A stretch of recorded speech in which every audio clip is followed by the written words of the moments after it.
আসসালামু আলাইকুম ফ্রেন্ডস, কেমন আছো? আশা করছি ভালো আছো। আমি আলহামদুলিল্লাহ ভালো আছি। সো ফ্রেন্ডস, আজকে যা বলবো তা কোনো বানানো গল্প না, বা কল্পনায় যে আসছে তাও বলে দিচ্ছি না। এটা হচ্ছে আমার লাইফের খুব ভয়ানক একটা ঘটনা। আমি যে এই ঘটনাটা পরিচিত যাদেরকে শুনেছি তাদের শরীরের লোম দাঁড়িয়ে গেছে। আমি জানি এই ভিডিওটা দেখার পর তোমাদেরও রাত্রে ঘুমাইতে একা কষ্ট হবে। আর তোমরা যদি রাতে ভিডিওটা দেখো, আমি প্রেফার করব রাতে ভিডিওটা দেখবা না। আর যাদের হার্ট দুর্বল আছে তারাও অ্যাভয়েড করা ট্রাই করো। সো আর যারা হচ্ছে এইজ 5 এর নিচে তাদেরকে আমি এটা দেখতে আসলে নিষেধ করব, বিকজ এটা অনেক বেশি আসলে হরর। সো চলো আর বেশি দেরি না করে ভিডিওটা স্টার্ট করা যাক।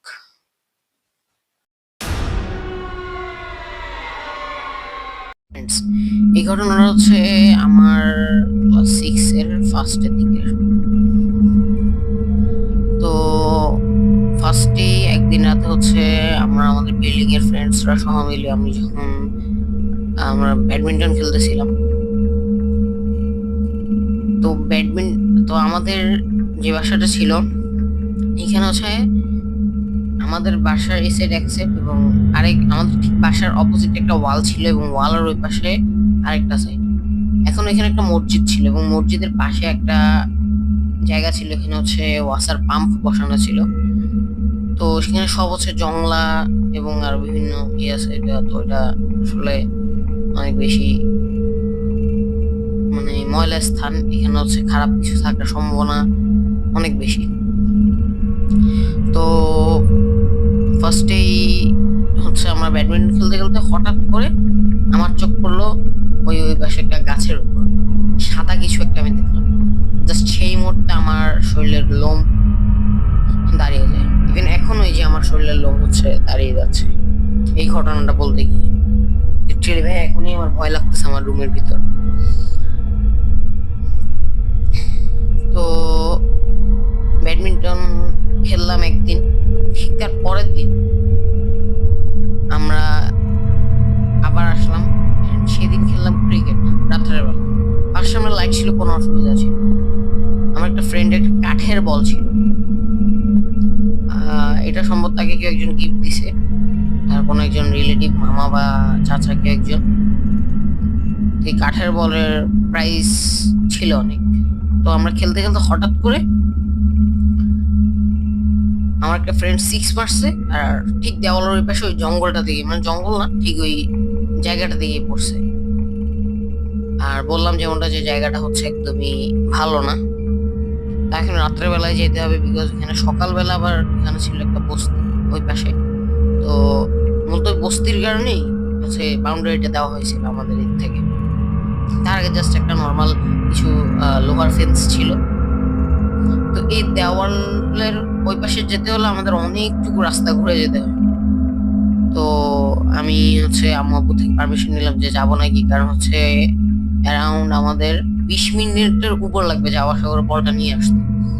আম্মু বললো ঠিক আছে যাও, বিকজ তখন পড়াশোনা ছিল না, কিছু ছিল না, চিল আছে। ইভেন বিল্ডিং এর বড় ভাইও ছিল। তো আমরা সেখান থেকে গেলাম ওইদিকে। এন্ড সেই মসজিদের ওইদিকে যাওয়ার সাথে সাথে আমার হচ্ছে এর আগের দিনের রাতের যে ঘটনা সেটা আমার মনে পড়লো। আর তারপর আমরা সেই মসজিদের দিকে, মসজিদের ভিতর দিয়ে যেতে হতো সেখানে, মানে মসজিদ এখানে, তো তার সামনে একটা রাস্তা, সেদিক দিয়ে যেতে হতো। আমি মসজিদের ভিতর লিটারেলি একজনকে, তো মসজিদের ভিতর আমি একজনকে নামাজ পড়তে দেখলাম। আমি লিটারেলি ভাই আমি ওই মুহূর্তে খাপা শুরু হয়ে গেলাম ভয়ে যে মানে রাত 10টার সময় কে মসজিদে নামাজ পড়বে। হয় পড়লে হয়তো এখানে থাকা ইমাম সাহেব এবং মুয়াজ্জিন সাহেব পড়বেন, তারা তো পড়বে হয়তোবা আহ তাহাজ্জুদের নামাজ। তারা 10টার সময় কি নামাজ পড়বে। দেন আবার তাকাইলাম, আবার দেখলাম তিনবার তাকালাম, তিনবার দেখলাম। দেন আমার ফ্রেন্ডে বললাম যে দেখ ওইদিকে কে যেন নামাজ পড়তেছে। বাট জাস্ট তারা যখন তাকাইছে না, আমিও যখন তাকাইলাম, কেউ নাই। ওরা তখন হাসি মজা করে উড়ে দিল, কিন্তু আমি স্পষ্ট তিনবার দেখছি। আমার মানে ভয় কাঁপতেছিল। আমি বললাম যে ওই মাঠের দিকে আমি যাব না, কিন্তু তাও হচ্ছে ওরা আমাকে জোর করে নিয়ে গেল। তারপর আমি ওদের সাথে গেলাম, গিয়ে এখন 6 মার্চে আমার একটা ফ্রেন্ড, কিন্তু এখন ওকে পাঠাইলো হইলো যে তুই একদম উত্তর পর্যন্ত যা, কারণ ওখানে অনেক বেশি কাটা ঝোপঝাড় ছিল, তাই জন্য ওখানে আসলে 2-3 জন যাওয়া সম্ভব না। তাই জন্য আমি আর আমার ফ্রেন্ড গেলাম। আমি লিটারেলি এখানে যাকে নামাজ পড়তে দেখছি, আর যাকে এর আগের দিন গাছের মধ্যে আমি সাদা কাপড় পরা কিছু একটা দেখছি, ভাই লিটারেলি আমি দোনো জিনিস দেখছি। ভাই এখন আমার নিজের রুমের মধ্যে ভয় লাগতেছে। মানে ভাই যে এখন আমার এই যে গায়ের লোম দাঁড়ায় গেছে, আমার শরীর কাঁপতেছে লিটারেলি ভাই। সেদিনের ঘটনাটা মনে করি, দেন সেটা নিতে গেলাম। জাস্ট ওই মুহূর্তে ভাই আমার ফ্রেন্ড ঠিক আমার সামনে ছিল, আমার ফ্রেন্ড ওইদিকে, আর আমি অন্য কোনো দিকে হাঁটতেছি।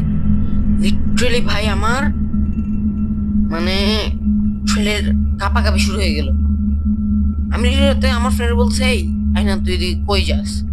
আমি ফার্স্ট আবার ঘুরলাম, যে হঠাৎ করে আমার নিজের উপর কন্ট্রোল নেই, আমি আবার ওইদিকে চলে গেলাম। মানে ভাই আমি দেন আমাকে কেউ একজন আটকায় ফেলছে পিছন থেকে।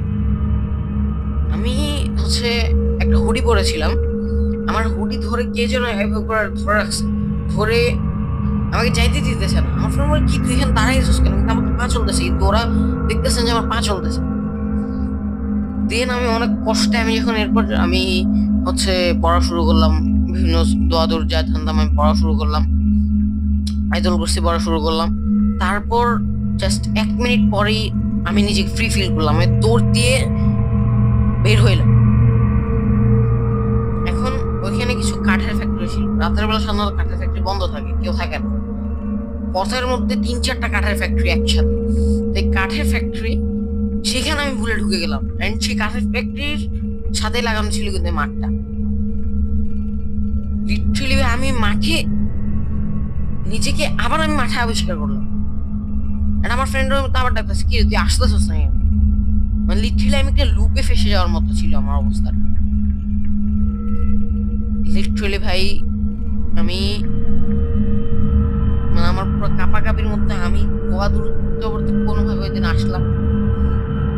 আমার সাথে আমার একটা ফ্রেন্ড ওই জিনিসগুলো ফিল করছে, তো ওকে বিশ্বাস করতেছিল না, সবাই বলতেছিল মানে হাসাহাসি গুলো হইতেছে যে আমাদের এটা মনের ভুল, বা আমরা এমনি দুষ্টামি করতেছি। আর আমরা দুষ্টামি করতেছি না, এটা আমরা দুইজনই জানতাম। আমার যে ফ্রেন্ডটা বল আনতে গেছিল, ওর সাথে কি করছে যে ও বলটা ধরতে যায়, বলটা আবার আগায়, বলটা ধরতে যায়, বলটা আগায়, বলটা ধরতে যায়, বলটা আগায়। এরকম লিটারেলি সেই গাছের নিচে পৌঁছে গেল যেখানে আমি এর আগের দিন রাত্রে কিছু একটা দেখছি। তো এতটা মানে তারপর আমরা যখন বাসায়, তখন আমার সাথে ঘটলো আবার কিছু একটা। তো যখন আমি বাসায় গেলাম, লিটারেলি আমার যে ফ্রেন্ডরা ছিল তাদের একজন থাকতে হচ্ছে লিফটের সম্ভবত 7-এ। তো লিফটে 7-এ সে নামবে, আমি নামবো লিফট 3-তে। আমি লিফটে 3-তে ক্লিক করলাম, নামলাম। বাট লিফটের লাইট ঠিক সেই মুহূর্তে আমি যখন নামলাম কেমন যেন একটা করতেছিল। আর আমার সেই ফ্রেন্ডটাই 7-এ গেল, লিফটে 7-এ, যার সাথে এই ঘটনা ঘটছে। এন্ড পরের দিন সে আমাকে বলল যে লিফটে তার সাথে কি কি ঘটলো। লিটারেলি ভাই আমি শুনে আমার গা হাত কাঁপা শুরু হয়ে গেছে। সেদিন বিকেলবেলা, তার পরের দিন যেদিন আমাদের সাথে আমরা বল আনলাম, তার পরের দিন ও যখন লিফটে উঠলো, 7 নাকি দাঁড়াইলোই না, ডাইরেক্ট চলে গেলো 9-এ, ছাদে। সে নিজেই কন্ট্রোল করতে পারতেছে না, ওকে কে যেন টেনে ছাদের পাশে একটা রুম ছিল, সেই রুমের মধ্যে ও সেই দুইজনকে দেখলো যাদেরকে আমি দেখছি। সে তার আগে কেউকে দেখে নাই, তবে সে সেই মুহূর্তে এক্সপিরিয়েন্স করছে। এন্ড তার সেদিন রাত্রে জ্বর উঠে গেছে। ইভেন আমার সাথে যেদিন বিকালবেলা কথা বলতেছিল না, তার শরীরে সে তখনও জ্বর ছিল। সে কথাগুলো বলতে কাঁপতেছিল। এন্ড সেদিন থেকে আমি রাত্রেবেলা আসলে মানে এমন কোন জায়গায় যাই না যেখানে আসলে খারাপ কিছু থাকতে পারে। ভাই তোমাদেরকে আমি বলবো, এই ধরনের কিছু যদি কখনো কোনো জায়গায় দেখো, সেই জায়গায় যাবা না। আর তোমাদের সাথে খুবই ভয়ানক কিছু একটা ঘটবে, আর কখনো যদি কেউ বলে যে সিরিয়াসলি, যদি সে বলে তার গায়ে লোম দাঁড়ায় যায়, তার গায়ে হাত পা কাঁপে, তোমরা মাস্ট বি সেটাকে ইগনোর করবা না। কারণ ভাই আমি এই জিনিসটা এক্সপিরিয়েন্স করেছি, না আমি বুঝছি যে এটা কতটা ভয়ানক একটা জিনিস, ঠিক আছে? সো এটাই ছিল আজকের ভিডিও। কেমন লাগলো ভিডিওটা অবশ্যই কমেন্টে জানাবা। দেখা হচ্ছে একটি পরবর্তী ভিডিওতে। তার জন্য ভালো থাকবে, সুস্থ থাকবে, থাকবে এনএনটি ডিভাইডের সাথে। আসসালামু আলাইকুম।